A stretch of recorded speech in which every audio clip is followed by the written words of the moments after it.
Positive self-direction. You know who you are and where you want to go. You've already spent a great deal of time thinking about it. You've been working on the parts of your personality that will make you better. Working on your attitude. Working on your health. Working on your time management skills. Putting it all down on paper. And you constantly see yourself in the place that you want to be. As you talk with yourself every day, how often do you ask, is what I am doing today getting me closer to where I want to be tomorrow?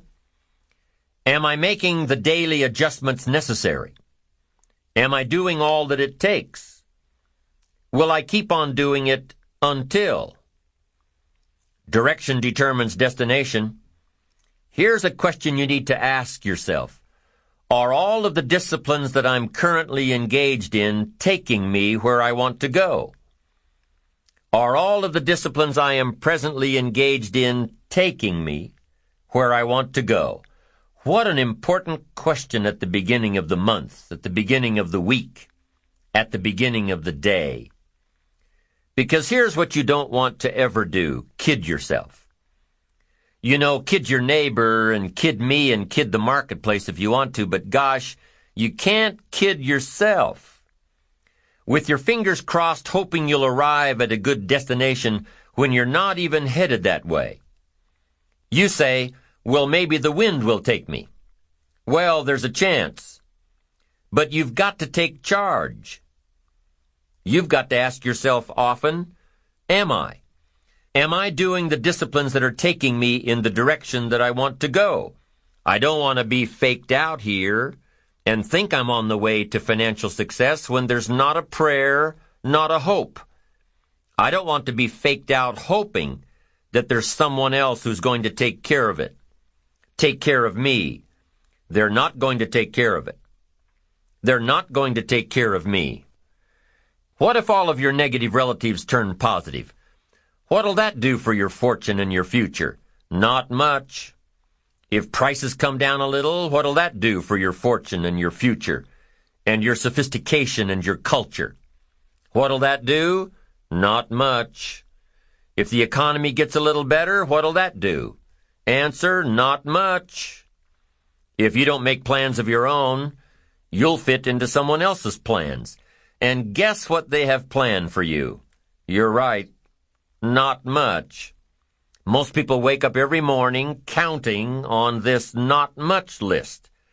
And that's why what they have is not much. Not much hope, not much promise, not much progress.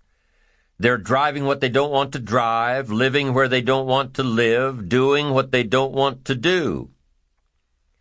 Forget the thief waiting in the alley to snatch your purse. What about the thief in your mind?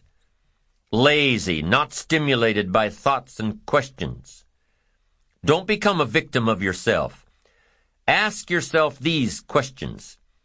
Is this the direction I want for my life? Is it someone else's direction? Is it a goal that I have been ingrained with since my childhood? Is it my parents' or my spouse's or my boss's or my children's? Is it mine? Ask yourself these questions. Debate them if you will. Debate the ideas I am sharing with you on this program later. After you've heard all the ideas, debate what will work for you and won't work for you. But most importantly, get into the debate of your inner mind. What am I doing that works? What am I doing that doesn't work? Debate it all. Work with your mind to figure out the best possible direction for you. Your self-direction. Your self-direction. You hear stories all the time of kids, middle-class kids, upper-middle-class kids. You hear stories all the time about good kids that are having problems. Their parents are highly successful. They want their kids to be highly successful. But the kids are having problems. Maybe not with their grades, but with how they feel about themselves. The parents push their kids into one career direction, probably to take over the family business or follow in the family footsteps. It's the parents' direction, not the kids' direction. The kids know that something's just not right. And for these kids, something goes wrong. I know this lady that comes from a medical family. Everybody's in medicine. All of the kids grew up and went to school to be in medicine. It's just what you did. You grew up and became a doctor. Now, it wasn't a bad upbringing. They had everything they needed, but they also had the extra push to go into medicine. As a matter of fact, my friend says that they were raised with such tunnel vision that she didn't even have the slightest idea how food got into the grocery store, how cars got into the lots, how money got into the banks. She didn't know. The issues were never brought up at the dinner table. She remembers back in the late 70s, the first time she went to look for a job to make extra money in college, that the best jobs in the paper, the ones for qualified people, were only advertising a monthly salary of $900.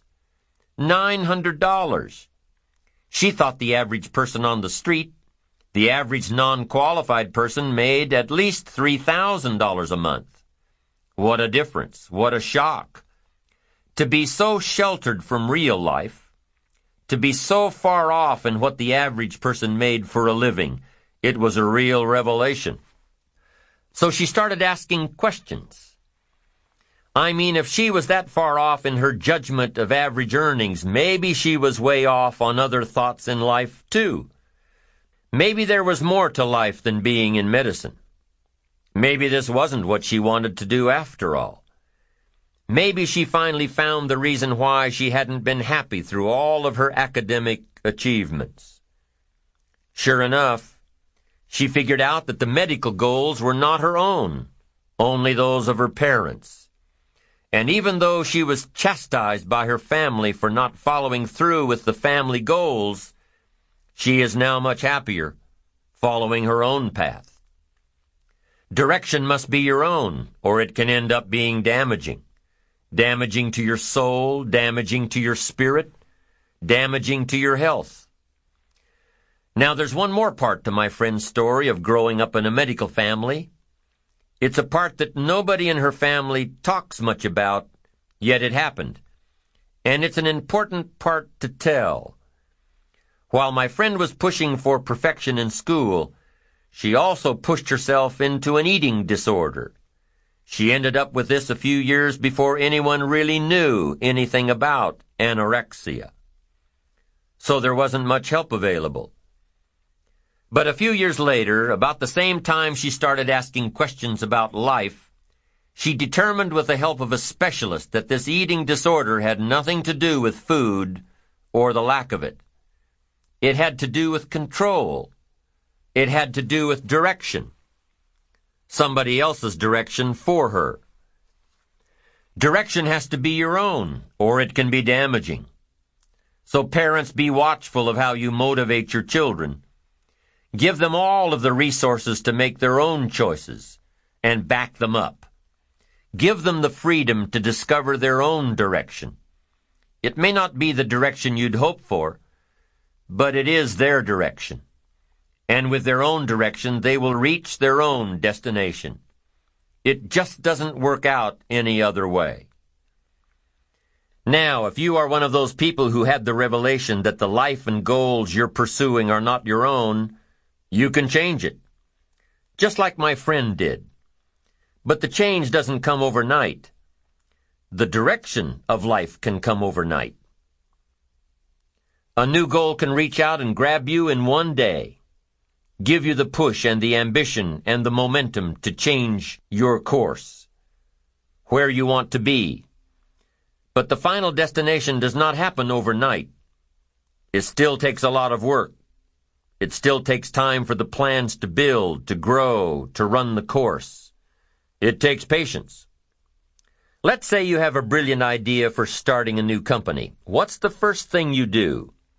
You write a business plan and a marketing plan and complete the financial pro formas. You don't expect to have an idea one day and a prospering business the next. No, it doesn't work that way. You've got to take all the right steps, give it care and nurturing and time. Lots of time for your investment to start reaping rewards. You've got to be patient. But here's what does happen.